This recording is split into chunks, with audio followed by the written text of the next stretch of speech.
Last time हमने जो topic पढ़ा था that was series resonance circuit.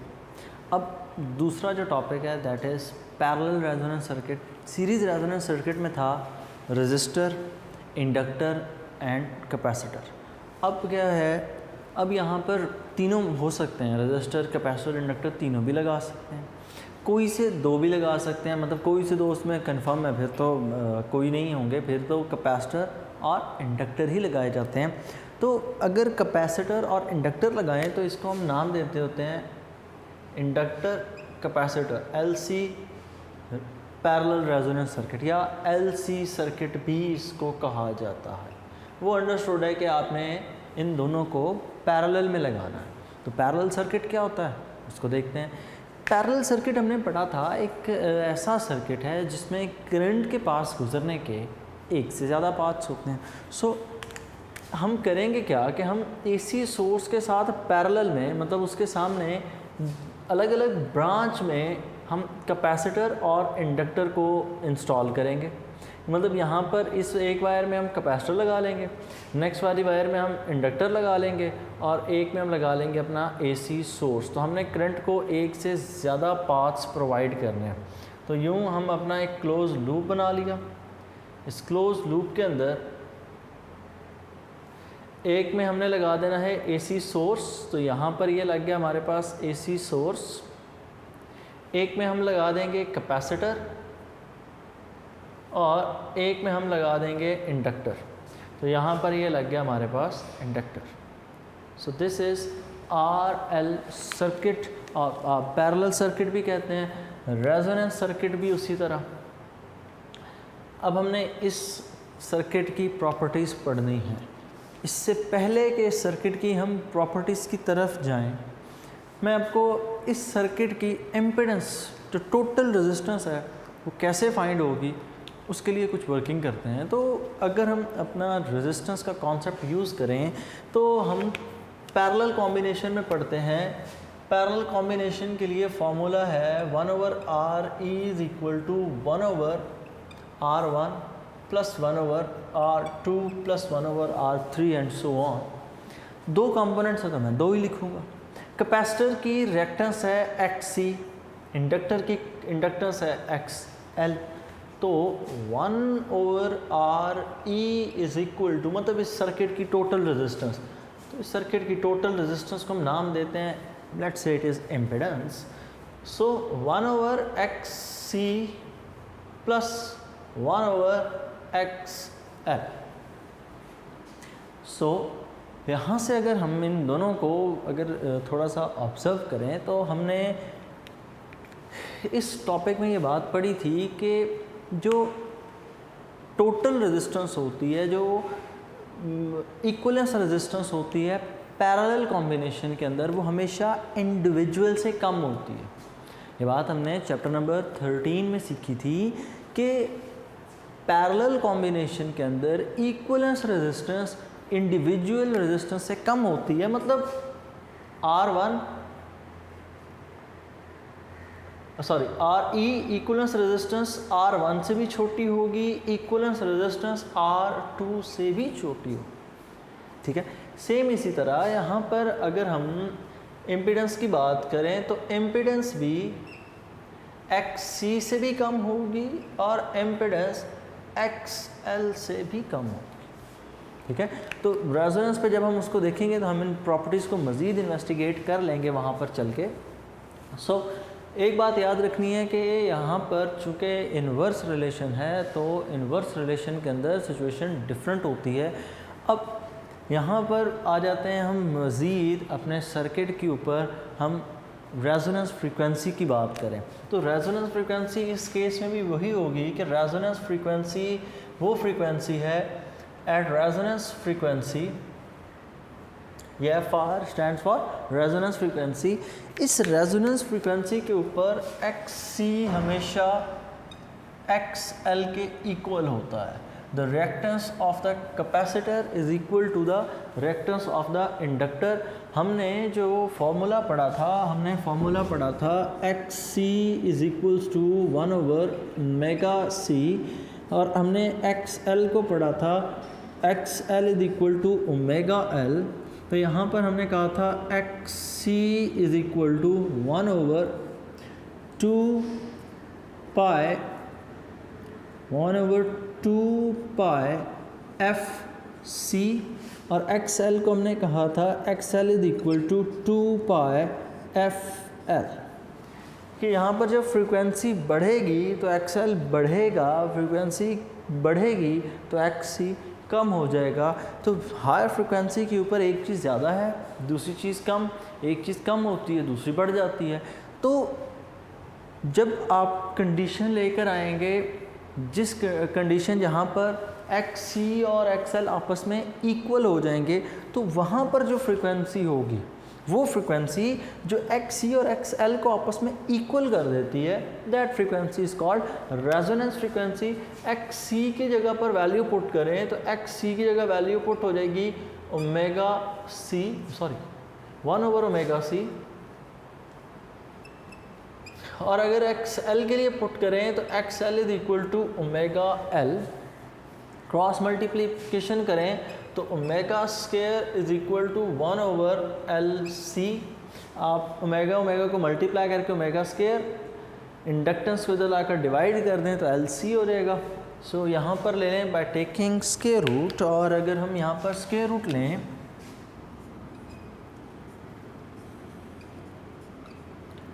By taking square root, और अगर हम यहाँ पर स्क्वायर रूट लें तो हमारे पास ये फॉर्मूला यूँ हो जाता है ओमेगा इज इक्वल टू 1/स्क्वायर of L C.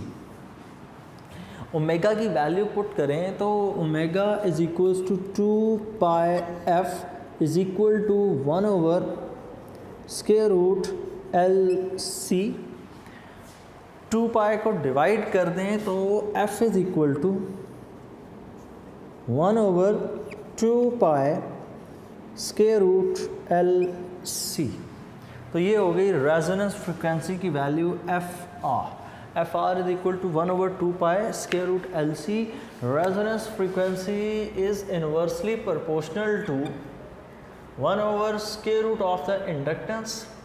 Resonance frequency is inversely proportional to 1/square root of the capacitance। इन दो फैक्टर्स पे डिपेंड करती है, और 2 पाई यहाँ पर रोल प्ले करेगा कांस्टेंट।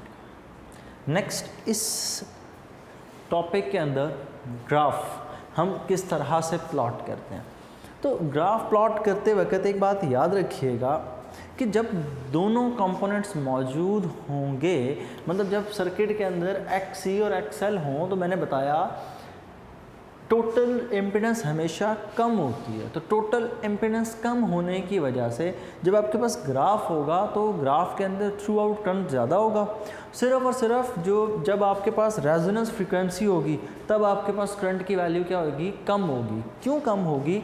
बिकॉज ये जो टॉपिक है, इस टॉपिक के अंदर यहाँ पर जो पावर फैक्टर आपके पास आता है, दैट पावर फैक्टर इज़ 1। किस तरह से 1 आता है तो वो देख लेते हैं पहले, फिर हम प्रॉपर्टीज़ को डिस्कस करते हैं।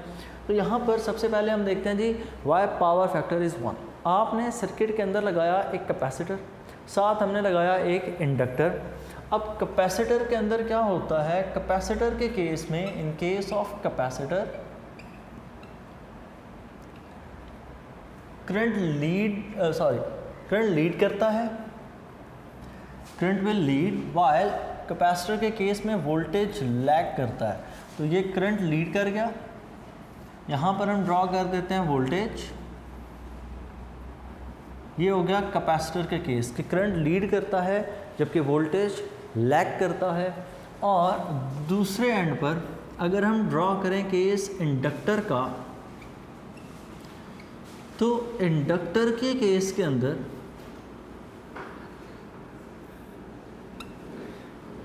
वोल्टेज लीड करता है जबकि करंट लैग करता है।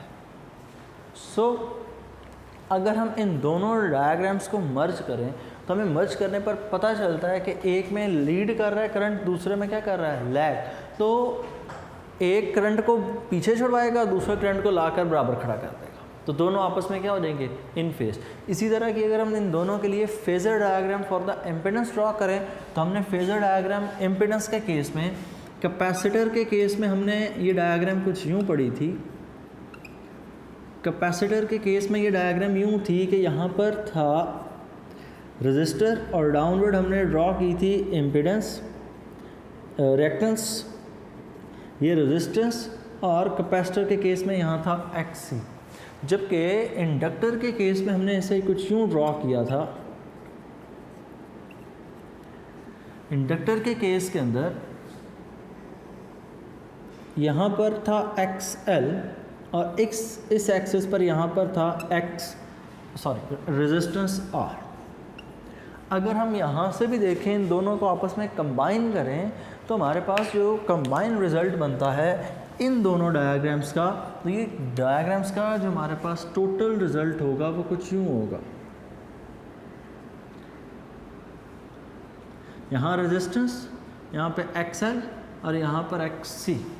जब XL और XC आपस में इक्वल होंगे तो ये दोनों एक दूसरे को कैंसिल आउट करेंगे, तो सिर्फ और सिर्फ फैक्टर कौन सा रह जाएगा, रेजिस्टेंस का।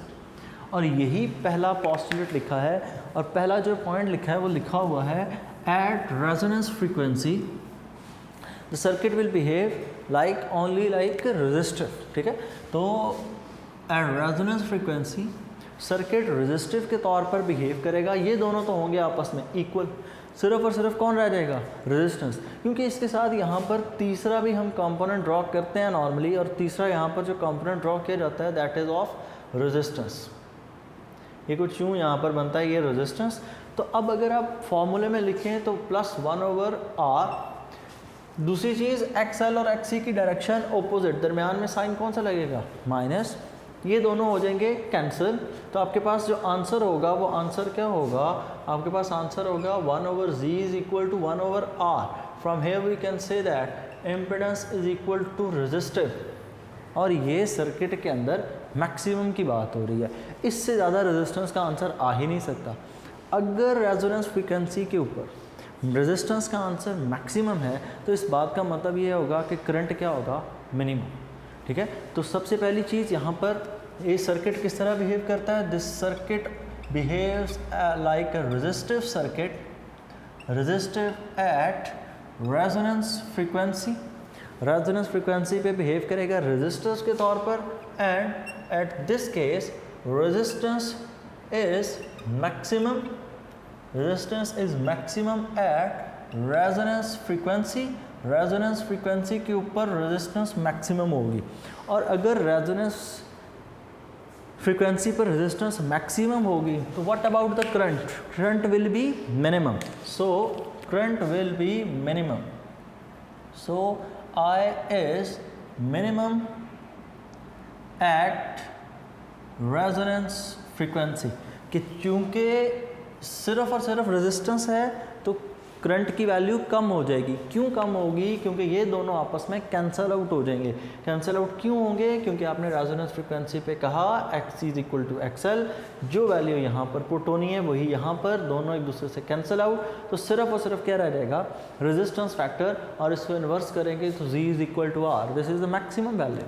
ठीक है, अब अगर सर्किट के अंदर कुछ यूँ हो कि आप रेजोनेंस फ्रीक्वेंसी से हटकर बात करें, मतलब हम ग्राफ बनाने की तरफ अब जा रहे हैं, तो कैसे बनेगा, तो ग्राफ प्लॉट करने के लिए हम एक तरफ रख लेते हैं करंट को,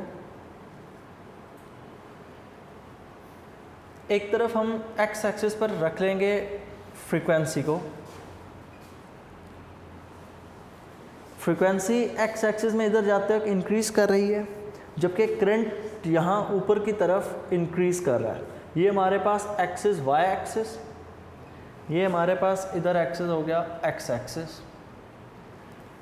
लो फ्रीक्वेंसी पे देखते हैं पहले। लो फ्रीक्वेंसी पर क्या होगा, लो फ्रीक्वेंसी पर हमारे पास एक्स सी की वैल्यू बहुत ज़्यादा होगी, बिकॉज एक्स सी का फ्रीक्वेंसी के साथ कौन सा रिलेशन है यहाँ से, इनवर्स।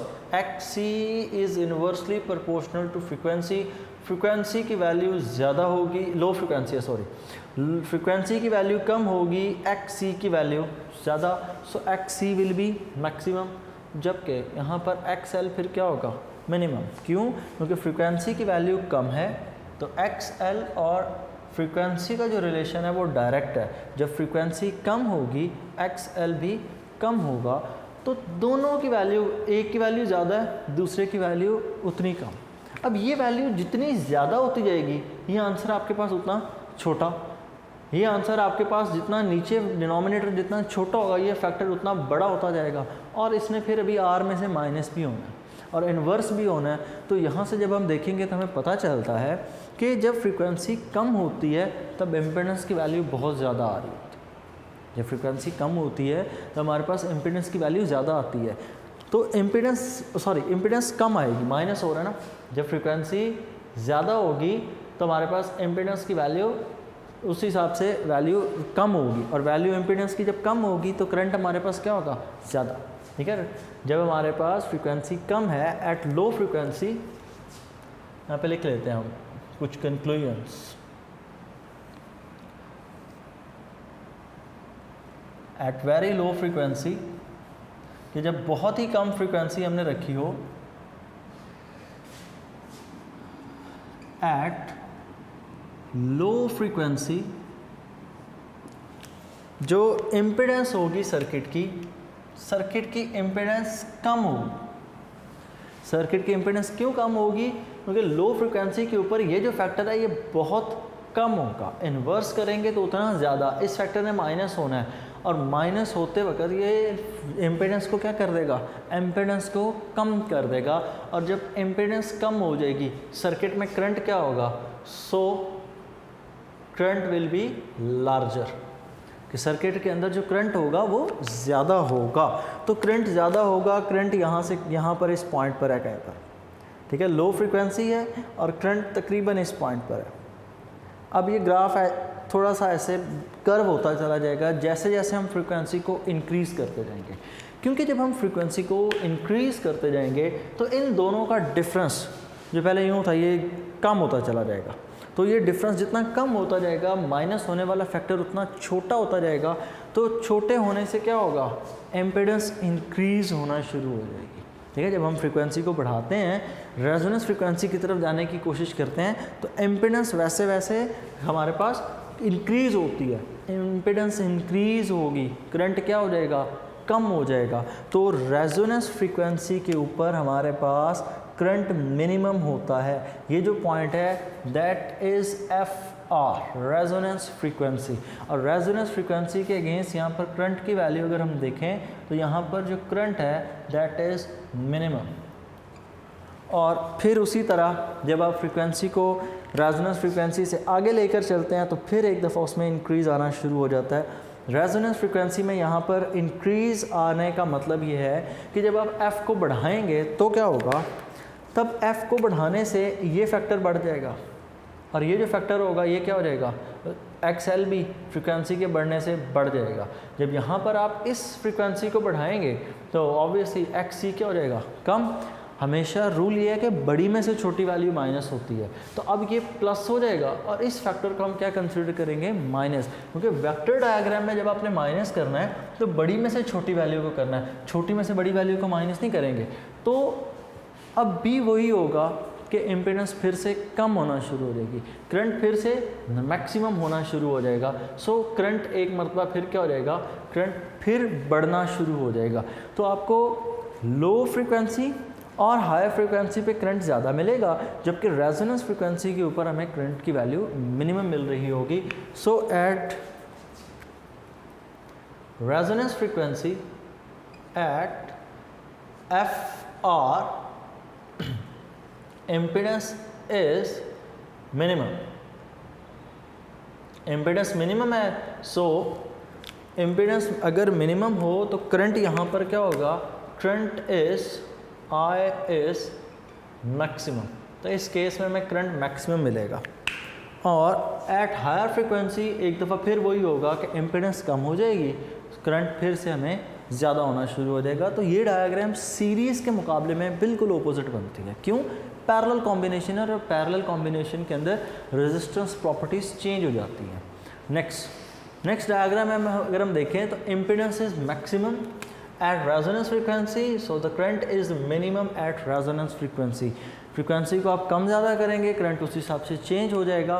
फिर यहाँ पर एक पॉइंट है, पॉइंट नंबर थर्ड जो है वो ये पॉइंट है कि जो करंट पास करेगा IC और IL में से, the current flowing through IC and IL, it can be much larger than the total current of the circuit, IRMS। तो IC और IL IRMS से बड़े क्यों होते हैं, तो उसकी पीछे लॉजिक ये है कि ये दोनों charge storing energy storing devices हैं। तो मुमकिन है कि ये एक साइकिल, किसी साइकिल के दौरान एनर्जी अपनी लूज़ करना शुरू कर दें, तो एक सर्किट का करंट और एक इनके पास जो एनर्जी स्टोर है उसकी वजह से करंट, तो हो सकता है IC और IL IRMS से ज़्यादा हो जाएं। और fourth and the last point, resonance frequency इस केस में हमने जो फाइंड कर रखी है दैट इज़ 1/2 पाई √LC। ये है जी हमारा पैरेलल कॉम्बिनेशन। नेक्स्ट अब हम इसमें डिस्कस करेंगे 3 फेज़ AC।